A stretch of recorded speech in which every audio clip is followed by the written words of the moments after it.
අපි මේ ඉන්නේ මාතලේ දීවිල්ල අම්බලමේ. ඇත්තටම මේ අම්බලම දැකපු ගමන් අපිට සිහියට නැගෙන්නේ කෙන්ගල්ල අම්බලම, අප්පල්ලාගොඩ අම්බලම වැනි අම්බලම්. විශේෂයෙන්ම බ්‍රිතාන්‍ය රජයේ අවසාන කාලයේදී විශේෂයෙන් 1920 වෙනි සියවසේ මුල් කාලයේදී විතර අදපු බොහෝ අම්බලම් වල මේ ලක්ෂණය දක ගන්න පුළුවන්. මේ අම්බලමත් ඉතා විශාල අම්බලමක්. මේකට හේතු වෙන්නේ මේ කාලයේදී මේවා අපට ග්‍රාමීය ප්‍රදේශවලින් ආර්ථික භෝග එකතු කරගෙන මේ ස්ථානයට ගෙනවිත් තිබීමයි. පැරණි යුගයේදී කරත්ත කරුවන් මේ භවභෝග එකතු කර ගැනීමට පුරුදු වෙලා හිටපු නිසා ඇත්තටම මේ අම්බලම් හැදුවෙත් ඒ වගේ ධනවත් අය විශේෂයෙන් වෙළඳාමෙන් ධනවත් වූ ග්‍රාමීය පිරිස් විසි මේ අම්බලම් ගොඩ නැගුවා. ඒට හේතු වෙන්නේ ඔවුන් දන්නවා ඒ අවශ්‍යතාවය. ග්‍රාමීය ප්‍රදේශවල භවභෝග වගා කරාම එයාලට මෙතනට ගෙනල්ලා විශාල ස්ථානයක තැන්පත් කරන්න පුළුවන්. ඒ නිසා මේ කරත්තකරුවන්ට ඒවා ලබා දීමේදී මේ අම්බලම ඉතා වැදගත් වෙලා තියෙනවා.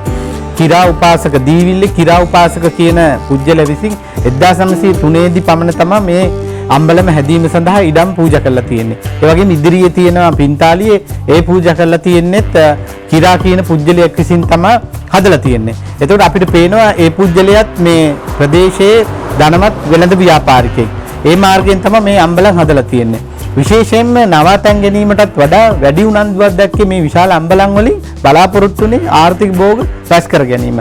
ඒ වගේම තමයි ගෘහ නිර්මාණය බැලුවත් මේකේ හොඳට ඉඩකඩ තිබීමට තමයි හදලා තියෙන්නේ. විශාල පිරිසක් නවාතැන් ගන්න පුළුවන් ඉඳගෙන ඉන්නවට වඩා වෙනත් ආකාරයෙන් ඉඳගෙන ඉන්නට තමයි මේවා හදලා තියෙන්නේ. අර වෙනත් අපේ පැරණි අම්බලම් දිහා බැලුවාම මේ අම්බලම අතර වෙනස තියෙන්නේ ඒකයි. මේ අම්බලම් වල ඇත්තටම වෙළඳාම සඳහා පැමිණෙන පිරිස් ඉඳ ගැනීමට තමයි යොදලා තියෙන්නේ. මොකද මේක හතරමං හන්දියක තමයි මේ අම්බලම ගොඩ නැගලා තියෙන්නේ. ඒ නිසා මේ අම්බලම් විශාල හැදීමට තමයි උනන්දුනේ සමකාලීන වාණිජ රටාව දිහා බැලුවාම. දැන් මේ අම්බලම් බැලුවත් මේක වෙන් කළා මැදට විශාල කණු යොදාගෙන තියෙන්නේ. ඒ වගේම වටේට තවත් කණු යොදාගෙන තියෙනවා.